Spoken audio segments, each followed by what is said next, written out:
afternoon, everybody. We having fun?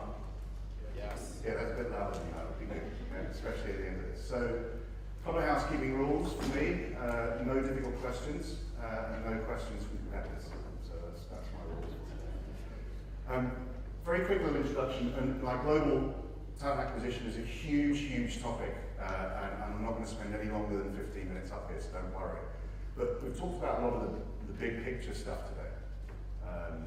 But some of the themes that are coming through are really connected to this whole talent acquisition piece, employee engagement, analytics, as Jeremy was talking about earlier on. There's some key themes which are all really connected. So what I really wanted to do today is go through a couple of the big underlying themes that will affect you, whether you're a global company, whether you're a regional company, whatever company you are, because we're all in the same battle. This whole war for talent thing is genuine and still going on.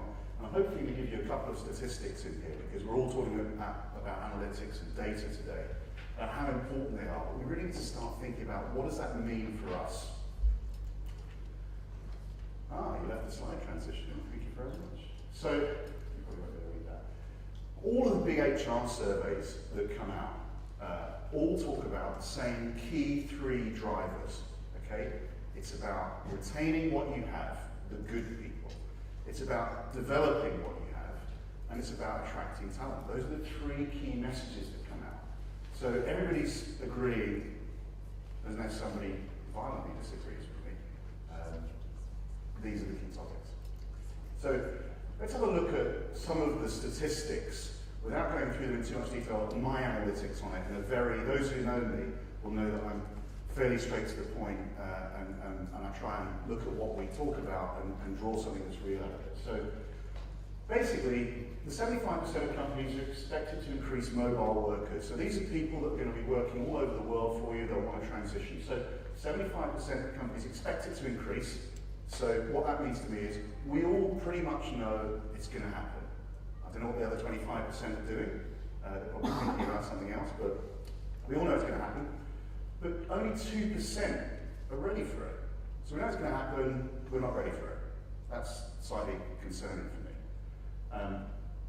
Then we talked about millennials earlier on, and that 71% of this key area of possible future employees, they want global mobility, they want a work placement to go and work somewhere else. So we know it's coming, we're not ready for it, and actually our target audience are telling us they want it. So take those things away today and think, what can we do to start addressing that? And a little stat here, just talking to a few people on the tables earlier on, okay, it's so difficult to get these highly technical skill sets, whether you're working in oil and gas industry, or no matter what you're working in. But if you look at Asia, they produce more of these people than the US and Europe put together. And I found that quite scary when I'm looking about future talent and we're trying to advise companies on what they should be doing. And what are the key trends that are going on? We've talked about mobile science, okay, it's key. Everybody's using their phone. A lot of people are using them in this room today, and they shouldn't be, but it's how we stay connected. We also tied into it earlier on about social media and our footprint. Recruitment now for us is genuinely about sales and marketing. It's not a supply chain management thing. So we've all seen over the last 10 to 15 years the recruitment margin, certainly within agency businesses, has been marginalised by procurement, by a lot of organisations saying, well, how can we do this more effectively? But actually that cost, in terms of SG&A, is a lot lower than not hiring the right person, hiring the wrong person, and losing some of your top talent. It's about retention versus attraction. So what are you bringing in? I was talking to somebody earlier on, we're changing the culture in our organisation, and that's a huge process to go through. How do we do that? How do we go about it whilst we retain what we have? So those three key challenges at the beginning. And a lot of the organisations, certainly within the last 6 months that I've been talking to, they're talking about global. But it's about having global processes and procedures, having a common recruitment experience, both for line managers and for candidates. It's not going to be the same everywhere. We know certainly in Europe it's very, very complicated. It's a different process. There are different checks to go through. But having some sort of a global process is something that our clients are talking to us about at the moment. So just to sort of boil it down a little bit, to make it a little bit more real, so what are we competing against? So if you look at the breakdown between 1992 and 2013, slightly concerning that the over 50 population seems to be growing and the 16 to 24 population seems to be dwindling. Because if you sort of fast forward into 15, 20 years time, there's going to be a huge population that actually vanishes from our skill sets. So that's something that we need to start thinking about and planning for now. And the reason for the drop between the 16 and 24-year-olds is because we have such high expectations now as far as degree qualifications, masters. Are we asking too much at our entry level so that we're missing out on some of the talent that's out there? But then if you look at the increase in workers, it's about 4.1 million. 3.2 million of that is that over 50 group. And again, the 16 to 24-year-olds are decreasing by 800,000. So we're looking at demand and supply. Anybody study economics here? Yeah? 1, 2. Wow. We all studied HR. Yeah? And then demand and supply. If you look at this map, this is where does the supply not match the demand going on until 2021? It's a great piece of research done by Oxford Economics. And if you look on the far right, most of us are dealing with those markets. So we have a huge demand and supply issue. Look on the far left, all of those countries, or anybody working in those countries, you should all be smiling and laughing and being very happy at the moment. But the underlying theme is, these countries on the right-hand side, they're already in that situation. This isn't sort of a fast forward to the future. We're already borrowing talent from other countries, from other areas, and these people will end up going home. If you look at some of the things that Lenovo are doing at the moment, is they're identifying all the possible homing pigeons that they can start to entice back into their organisation. And then to make it a little bit more real, a heat map. So this going on to 2021 is where the red is obviously we haven't got enough people for the jobs that we have, and the green are the people that are laughing again. Anybody in the green here? Show of hands. Okay, we're all in the red. I'm surprised about the Spain, Italy, France. Yep. Given the state of the economy. Well, this was a piece of research that was done about a year and a half to 2 years ago, so yeah, don't get and difficult questions, I thought. But if you look at Spain, we were talking to Oscar earlier on. Oscar Gonzalez, big wave for Oscar, known otherwise as Speedy. Sorry, Spanish market's picking up hugely. Actually, a colleague of mine and I were in Spain last week, and there's a huge amount of drive to start hiring people. And the two organisations we talked to were looking to grow globally, one by 6,500 the next year, one by 3,500. So this area is starting to pick back up again. Look at the economy there. But what they're trying to do is get back to a base level where they can start growing from the right level again, getting their processes and procedures in place, getting technology when they need to facilitate that. Also spoke to polarisation between skilled and unskilled. So Yeah. there's a deficit of skilled workers. Yes. Not for unskilled. Yeah.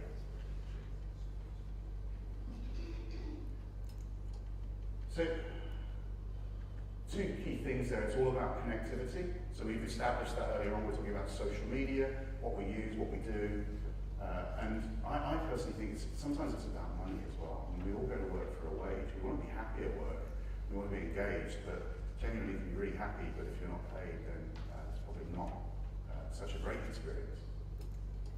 So, interesting, anybody read about this quite a long time ago, that person skived off work because they went out and got drunk and they put it up on Facebook and they said, I'm supposed to be at work today, but I'm actually hungover. And they got found out and fired. Anybody hear about that? Yeah? Okay, everybody's very quiet. Funny enough, actually, this is coming back to haunt us a little bit now as organisations, because most organisations are judged on their social media footprint to gauge culture. And actually, if you look at that, 66% of recruiters utilise it to start building the background as to what would it be like to work for this organisation. So having somebody makes a really quick decision, and I said connectivity is everything. You get one chance here, and I think if somebody thinks, well, looking at your competitors, you don't seem very well represented on this social media. There's a few people on Glassdoor saying that CEOs are very good, and I just read about the interview process, and that wasn't like something I like to do. And remuneration is at 2/3 level, and I don't really like that. And So there's a lot of things, and there's so many things for you to have to look at within social media now that it becomes a little bit challenging, but this is something that we've got to address.